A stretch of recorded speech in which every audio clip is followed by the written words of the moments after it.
Welcome to Inside Santa Cruz. I'm Joyce Anderson, and today we're at the Coconut Grove at the Beach Boardwalk, and we're celebrating with the American Red Cross of Santa Cruz County, and this is our annual Heroes event.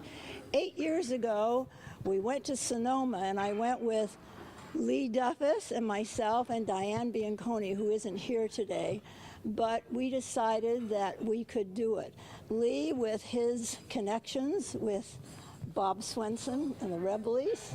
I want to introduce each one of you, and unfortunately Diane isn't here today, but we also wanted to thank her and include her. And there's so many people that volunteered and worked so hard, and this, like I said, is our first year and the 7th year at the Coconut Grove. I want to introduce some of the people that have been very instrumental in making this happen and will in the future.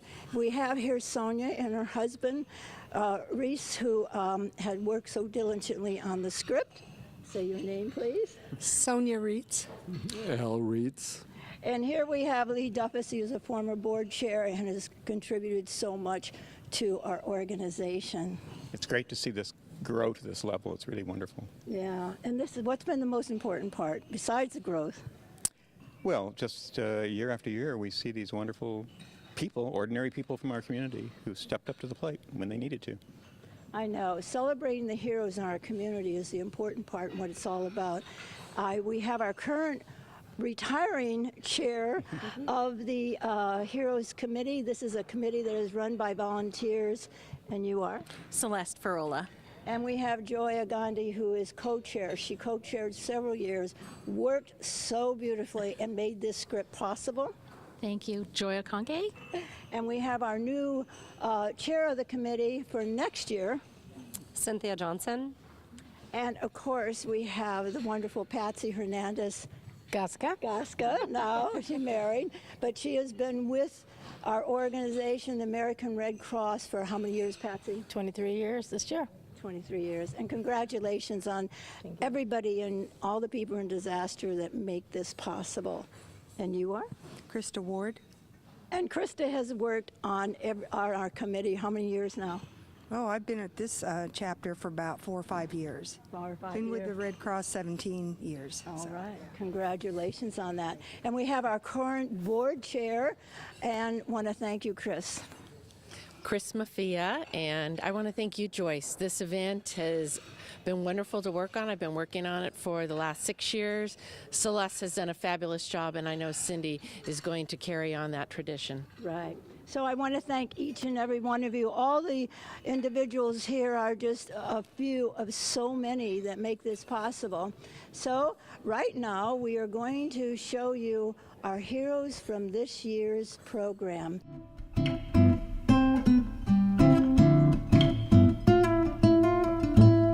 My name is Leticia Mellow, and I worked at Big 5 in Watsonville when everything happened. About 11 o'clock, a gentleman came in, and Mike, my employee, was helping him out with the gun counter, and of course he couldn't do the sale, so I did the paperwork, and I just kind of remember saying something's wrong. I went into the office and had him fill out, I finished the paperwork, came back out, and I let him know, there's a 10-day waiting period, and he's like, oh, I don't get to pick it up today. I said no, and that's kind of when the event started unfolding. I walked up to the register, and he walked out my store, and I just remember going, okay, now something's wrong. He walks back in with a bag, and everything just kind of went surreal, and what are you doing? And I kept saying, sir, what are you doing? And even as he went to the counter, and I'm just watching him, and he looks at me, and it was almost like I had a conversation with him without words. He just kind of gave me the daggers and was like, I'm gonna do this. And I go, okay. And I told Mike, get out of here, run to a phone, I'm going to the office, I'm calling 911. And I just remember I could feel everything in here, but I don't know how I just managed to go through. I remember walking past him towards the office, getting in, calling 911, and getting on the phone, and I could see him from my office. I could see the whole store, and he was sawing away. I remember the sparks, and saying, I have a gun, he's trying to steal my guns, I need police. And she's like, what is he doing? He's sawing through my lock, he's taking down the gun, he's loading the gun, he's going to the front. And then I said, he just fired off a shot. He fired a shot up in the air. And then I just remember him turning around and heading straight for my door and telling her he's heading for my door. And I watched him walk to my door going, is this really happening? And just probably about halfway, I finally ducked under the desk. And I told her, she's like, what is he doing? I'm like, I don't know, I'm under my desk. And then that's when I heard him trying to open my door. I said, he's opening my door, he's trying to get in. And then I heard loud, get on the ground.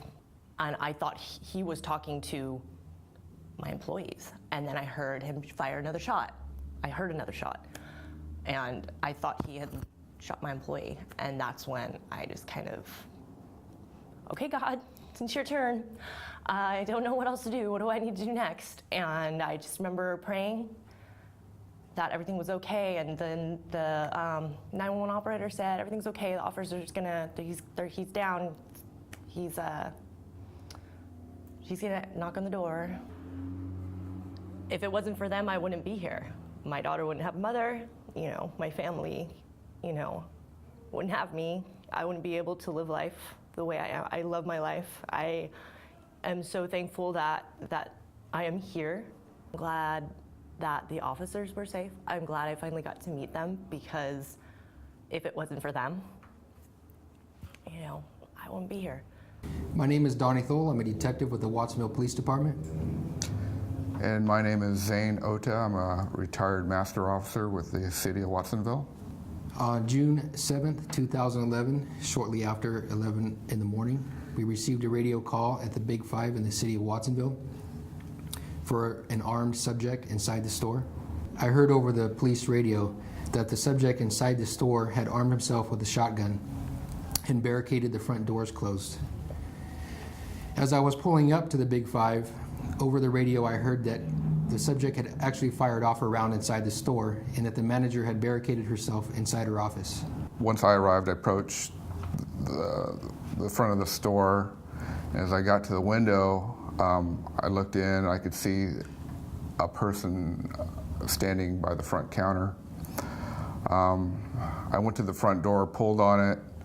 It was secured with some type of cable lock, but on pulling on the door, I found out that there was an opening probably about 1.5 feet, 2 feet wide that I could still squeeze through. So I squeezed through the door. I approached the counter where the person was standing.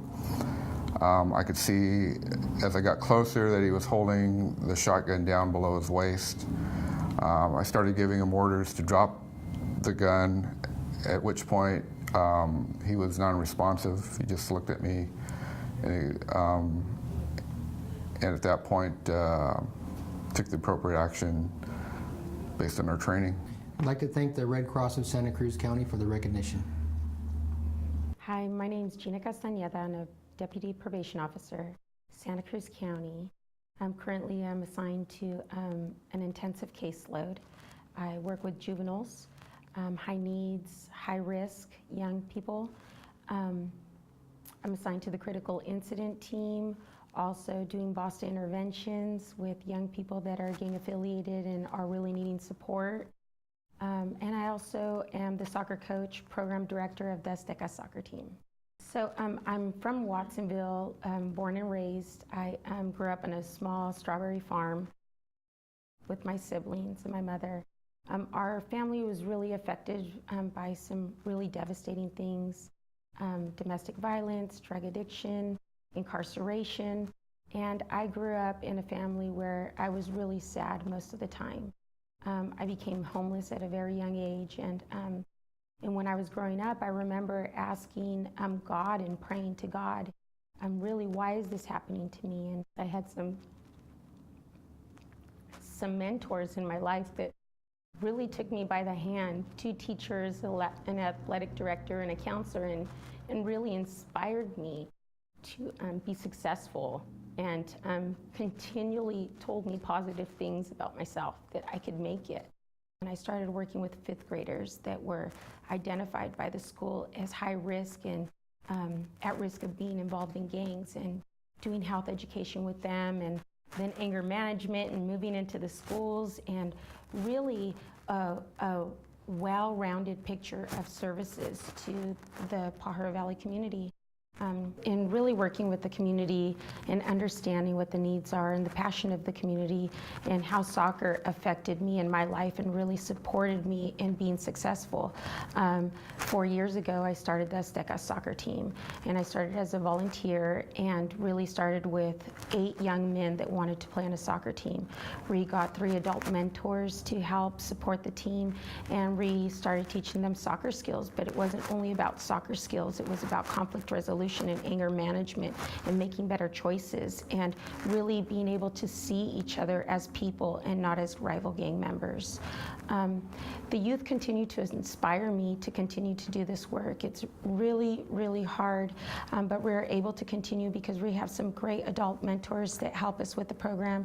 We have a volunteer, Kathleen, that's written grants. My deputy chief, Fernando, has looked for grants and support for this team, but really the community has come together and given us donations to be able to sponsor our team and continue the work that we're doing.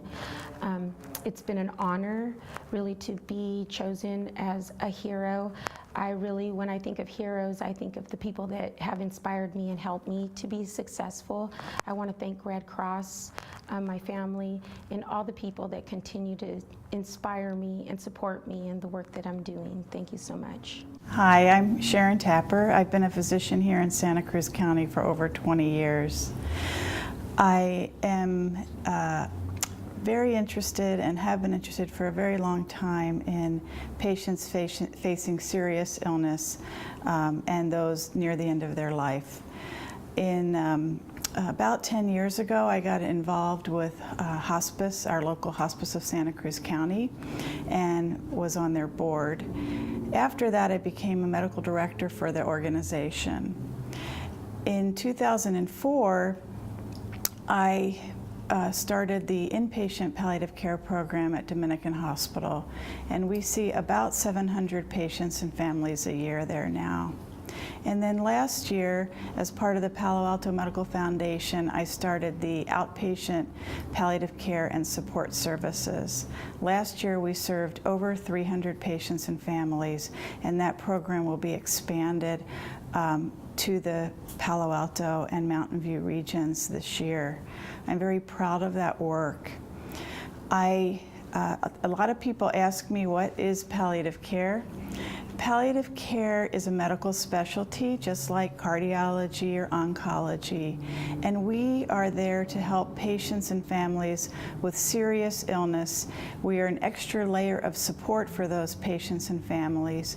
We help with goal clarification, with symptom management, with what might come next, and we help with communication. When people are getting very ill, they see lots of doctors, they may have uncontrolled symptoms, they may have social or existential distress, and we help those families and patients travel that journey. I'm very proud to say our outpatient program has 98% patient satisfaction, and that's really why those of us that do this work do it. We really feel that we're making a difference, and the fact that the patients are happy for us is proof that we're doing the right job for the patient. I want to thank the Red Cross for giving me this opportunity to highlight the work that we do, and thank you very much. Hi, I'm Angel. I'm Erin. And this is the story of how we came to help someone out in need. Basically, we were leaving work, Wood and Nickel Bar and Grill, and happened to pass by this house.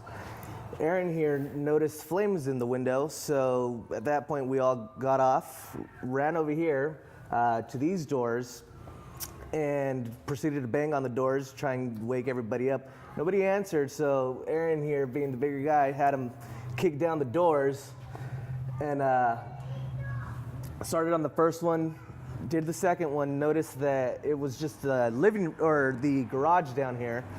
So after that, we proceeded to go to the front, and bang on those doors. As we got to the top, we noticed there was 2 doors.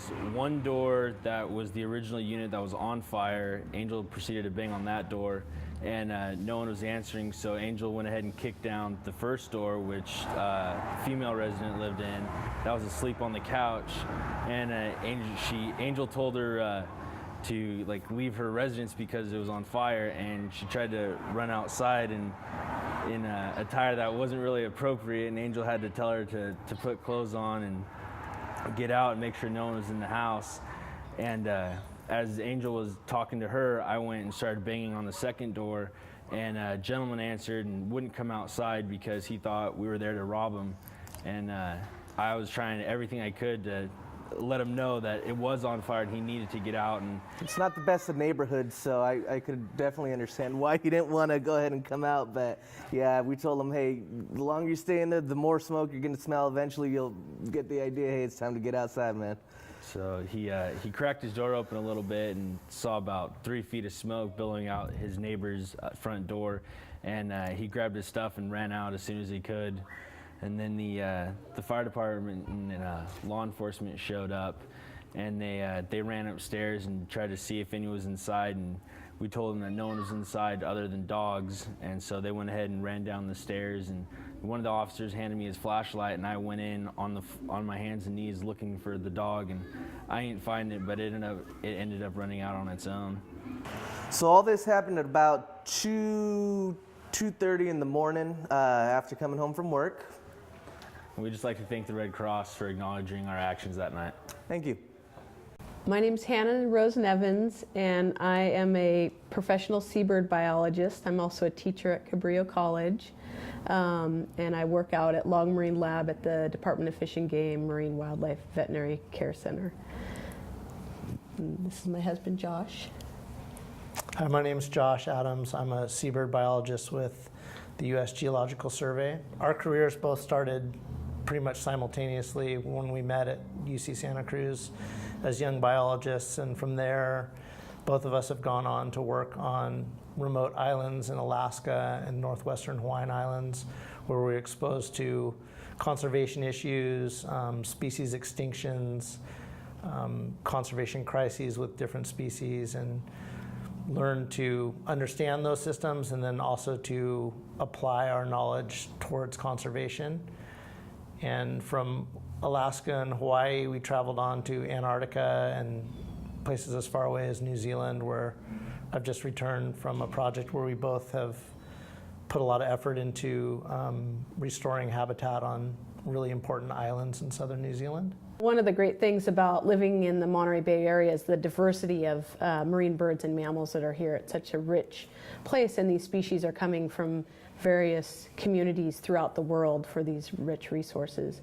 Unfortunately, things like plastic and oil spill and harmful algal blooms are threatening these populations. So that's one of the things I study, and I involve people in the community by having them participate in beach surveys and some of the work we do. And Josh can speak about some of the habitat restoration stuff he's been working on recently. Yeah, it started about 20 years ago when I was working in the Channel Islands in the national park there, and I became aware that the seabirds were intimately linked to the islands in which they nest, and they provide services to those islands in the form of nutrients and such. And the islands I was working on there were devastated by introduced plants. One of them was an ice plant from South Africa.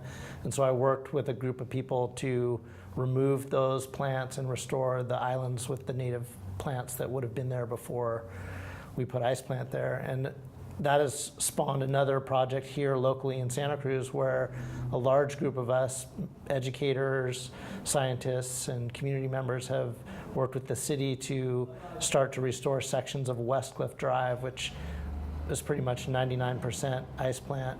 And we're working to remove the ice plant and restore sections of important coastal habitat with native plants to benefit not only the plant communities, but also the birds that nest along Westcliff. We want to thank the Red Cross for giving this award to us, and we think it's really great that the community of people who recognize deeds for the human population are also recognizing, deeds for the animal populations. Hello, my name is Basil Faltas. I am a longtime educator here in Santa Cruz City Schools and have been a longtime football coach as well along the Central Coast. I guess I'm here to talk a little bit about our incident that we had at Harbor High School when one of our students had went into cardiac arrest during a physical education class. And with that being said, I had a great group of kids that got my attention immediately. I was able to get to the young man. I took a look at the situation, assessed the situation. As I was running to the young man, I was able to get a hold of 911. And at the same time, my students were able to open up the gate, so the ambulance was able to come in.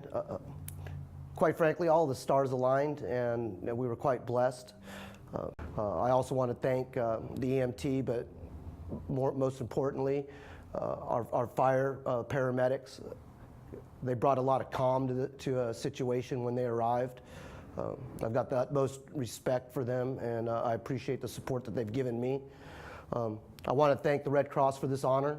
It's quite an honor to be here, and our young man's doing very well now. So once again, all the stars aligned, and we were blessed. So thank you. Hey, I'm Isaac Hatch. This is my little brother, Timmy Hatch. He was injured in May of 2009 while we were playing baseball in the backyard. I'd like to thank the Red Cross for honoring me with this award. I'm a former Army veteran. I've served in the military from July of 2001 to May of 2004. We have an older brother, Josh King. He served as a combat medic for several years, and another brother that's younger than me, Danny. He was a paratrooper at the 82nd and served for 4 years. Timmy's life has changed a lot since his injury. He's come home maybe about a year and a half ago from living at a long care facility in Los Altos, and I'm very proud to actually take care of him because he was always such a good influence on me, even being my little brother. 4 years of service in the Army has helped me learn a lot in patience, and I was honored to serve the military through Iraq and Afghanistan along with my brothers. And now I couldn't be happier and wouldn't want anyone else taking care of Timmy. But it's not just me. I have a lot of family help from my mother, my aunt, sister, and brothers. And the whole community's come together, including the Red Cross, to help us. Like when Timmy first got hurt, the Red Cross was able to bring my older brother home from Korea to be with Timmy when we weren't sure if he was going to make it or not. And the Red Cross helped again when we had a fire at the house. They relocated my father along with his girlfriend and their family, and my mother, sister, and aunt. And I'm extremely honored to be honored by the Red Cross. And Timmy Hatch is, if anyone that knows Timmy before he got hurt, he's always been a wonderful, love, kind person that everyone's always had the pleasure to be around. And I couldn't be happier being the one taking care of him. I wouldn't want it any other way. Hello, I'm Dora Stallings, and I'm a teacher with the Santa Cruz County Office of Education in the Alternative Ed program. And I've also been a first aid and CPR instructor through the American Red Cross for the last 30 years. I started out as a young junior lifeguard instructor when I first started teaching CPR and first aid. I was working with the participants in the Capitola Junior Guard program, the older students on the beach, teaching CPR, first aid, and life-saving techniques.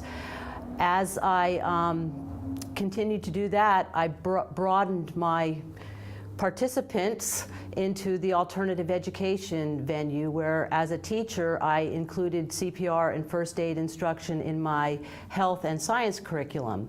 I was doing that for many years, and then I was in a teaching position in Watsonville Community School, where I had the opportunity to teach first aid CPR to the Teenage Mother program, and I found that to be incredibly rewarding, because we actually had a situation at school one day when we had a baby who was not breathing, and I was able to respond and help that child. And it happened 2 days after I had finished completing a class with the students. So it was really, really brought to life the importance of knowing these skills. And since then, some of these young moms have really taken it very seriously, and a few of them have hoped to become teachers themselves in CPR and first aid.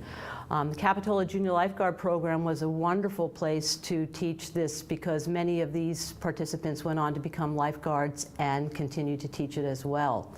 I first started teaching after my mother became a CPR instructor. She became an instructor after my grandfather passed away. He was a very athletic person. He was working in the yard one day and then went inside and complained of chest pains and went to bed and then had a heart attack and died. My mother felt that if my grandmother would have known something about first aid, that he probably would not have died at that time. So she started teaching and she inspired me to teach as well. And now I just really want to thank the American Red Cross for making these classes available to people and for always being available to me. Thank you very much. Hi, my name's Karen Clark, and I've worked at the 911 Center for 13 years. I came there after spending 21 years as a journalist. We're ready for some new challenges, and that certainly get that every day. Over the past 13 years, I've taken thousands of calls, but one of the most rewarding, I think, would happen last July when a woman called and told me that a 3-year-old girl at the Mission Springs Conference Center was not conscious, not breathing, and had a marble stuck in her throat. So we immediately started medical instructions to help this woman save the little girl. And I have to give a lot of credit to this young woman. She was calm, she followed the instructions given, and we started, got her flat on her back, tilted her head back as per the medical protocol outlines, and gave her 2 rescue breaths. And in the process of this, the marble came out, the child started breathing on her own, and she was breathing before the firefighters even got there. All the dispatchers at our center are trained for months to do the job that we do. After you've been there for a while and want to, you could take the additional training to become a medical dispatcher, which is the training that I've received, and that's what helped me provide the assistance to the young woman who saved this little girl's life. Of course, it really shows you how important it is for everyone of any age to get Red Cross training. All citizens should be trained in rescue breathing and CPR, so that even though the first thing you do is call 911, then you can help, you know, friends, family members, strangers, which is the case here. It was a passerby who helped this little girl. And the little girl is alive today because she called 911, and I had the training to give her the instructions to save the little girl. You know, after 21 years as a journalist, I would have thought that I could define what a hero is. But I work with heroes, and they're heroes not because of a single call. They're heroes because of every call they take. And so while I want to thank the Red Cross for this honor in recognizing this call, I represent all the dispatchers in Santa Cruz County because I think they're all heroes.